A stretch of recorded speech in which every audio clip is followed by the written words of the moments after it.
We're here at the 26th Annual La Jolla Conference. Delighted to have with us this year the Secretary of Energy of Panama, Victor Carlos Urrutia. Thanks for joining us. Thank you, Jeremy. It's been great. It's a pleasure to have you. And Panama is, for a variety of reasons, a very important topic, and we discussed some things on the panel today that I'd like to talk to you a little bit more about.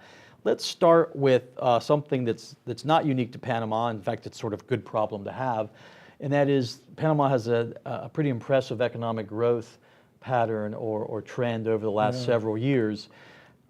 How do you, as the Secretary of Energy and sort of the responsible in the government for managing and making sure that that economic growth isn't jeopardized, if you know what I mean? I mean, Yes. how do you attack that?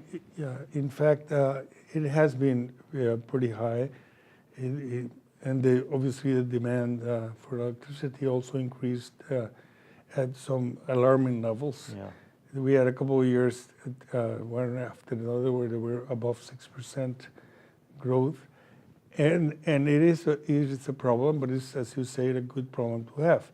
But it turns out that if you have a growing economy and you have people that want to invest, Yeah. our system is mostly private sector driven, and what we did is we did some auctions very quickly and tried to resolve the short-term problem, and then we did some auctions in the longer term. Mm-hmm.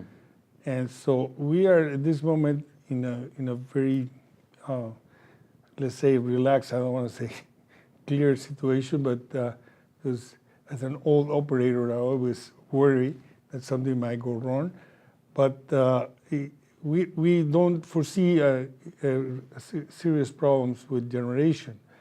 But the other thing that we've been working on, which is, we haven't really talked about that, but we think that we should really get involved with energy efficiency to be able to control the growth without affecting the economy or the quality of life.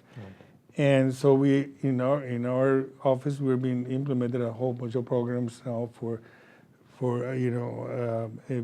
economic indexes for appliances, and we're working on a building code, and there's a couple of other things that we're trying to do to make sure that in the future, in the long term, we can manage the growth.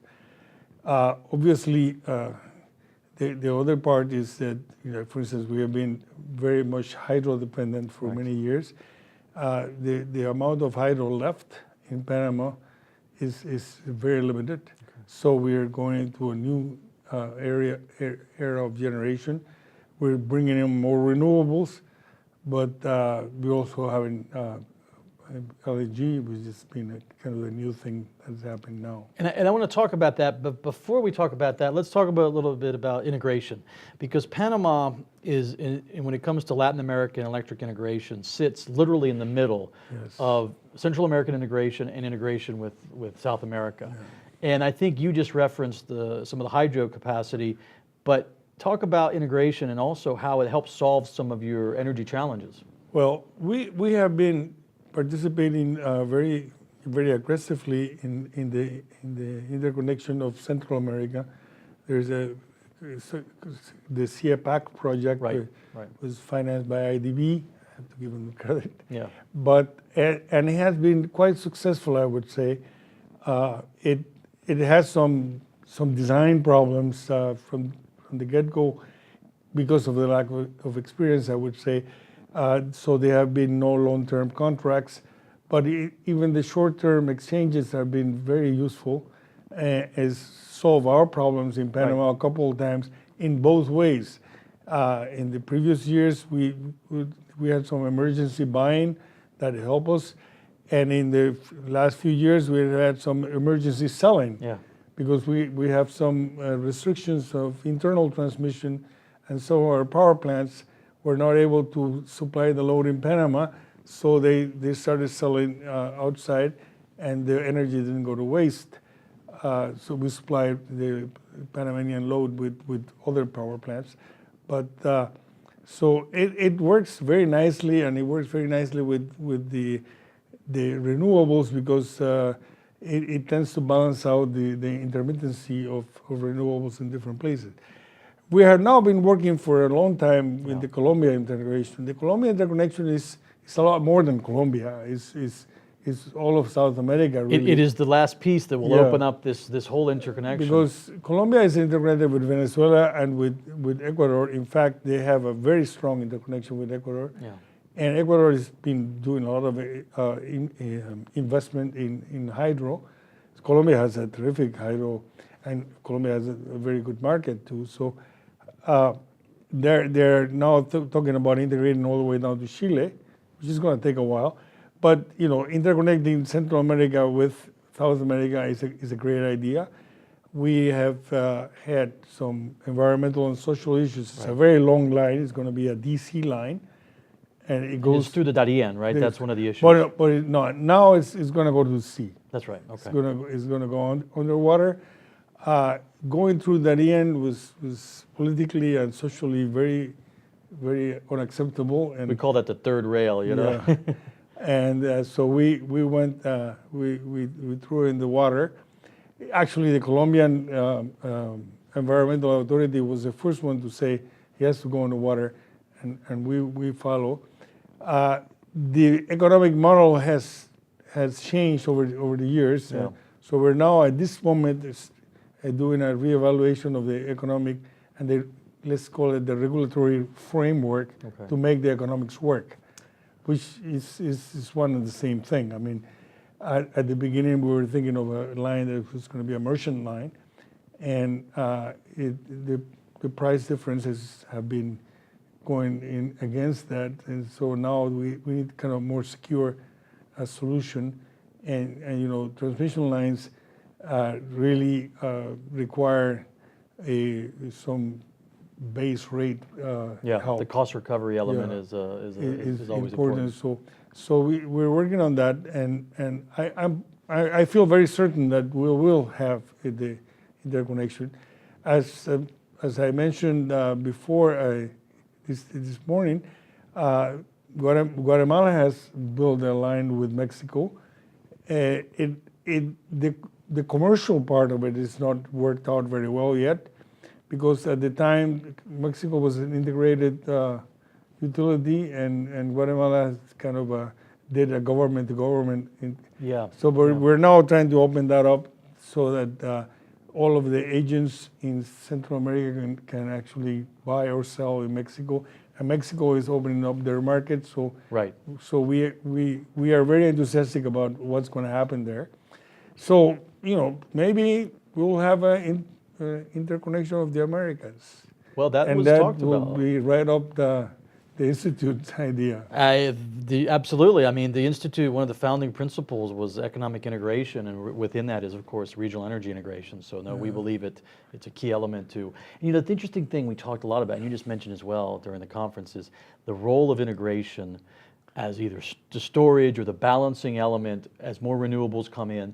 But we used to talk about energy security. Yeah. Now we're talking about integration as this key element to allow for more balancing of intermittencies and these kinds of things. Yes, it works, and in fact, we in the Colombian study, for instance, we actually proved that it was we could apply for carbon credits. Yeah. Because it actually worked out that it was gonna lower hydrocarbon use in Central America mostly because of all the fuel oil generated electricity. And Colombia is a lot of hydro. Let's finish on a topic that is transformational in Panama. And you mentioned a little while ago LNG, liquefied natural gas. So Panama is now going to become a market, a natural gas marketplace because of an auction you did, and the winner of the auction is going to deliver LNG for gas-fired generation. So what has that meant in terms of the evolution and the transformation? Well, we wanted to, we were, as I told you before, it's embarrassing, but we were a little surprised. The plant was a little smaller than we thought it was the minimum size required, and the size of the contract, I mean, the length of the contract, the duration was not as much as it was expected for LNG. But the LNG market is changing a lot also, and that's very important because they were able to secure a shorter term contract with some flexibility in it built into the contract so that they could handle that particular contract. And so we have this. What we have been doing the last year is trying to make sure that the terminal they're building will be operated in an open access, in a credible open access mode. What I mean by credible is that I want to make sure that competitors of these guys will feel secure that they can access the terminal, put their gas through there, and they will be charged in a competitive basis. Okay. And there's a regulator in the government in Panama that will make sure that if there are some abuses, they will be taken care of.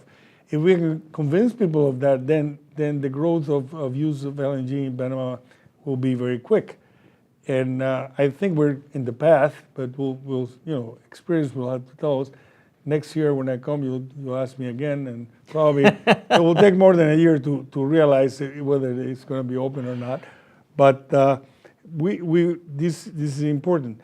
The other thing that is happening, and is kind of coincidental, but it's important, is that there's a lot of LNG traffic through the Panama Canal. That's a good point, yeah. And that makes, it just makes it easier if the ships are going through there and you have to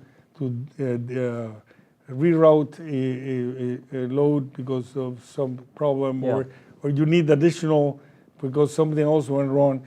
The presence of being a major shipping area, it makes it a lot easier. And we think that there might be a future for some LNG hub for the region. I don't know, but if there is a future for that, you can be certain that we'll apply. It's a fascinating point because several years ago when we would talk about Panama and LNG, it would all have to do with this in terms of the canal as the transit point and the importance of the expansion of the canal to allow for the larger LNG tankers to chase the market in Asia. Yeah.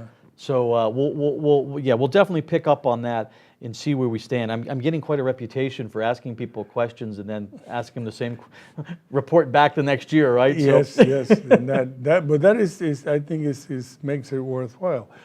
Yes, and you know that, for instance, somebody mentioned it today that the development of LNG facilities, LNG producing facilities in Australia has taken up a lot of the Asia market, but the market in South America has developed even more. Yeah. So the traffic is there. I mean, the Sabine Pass has been producing LNG, and a lot of it has been going through the canal and going to either Mexico or Chile. Yep.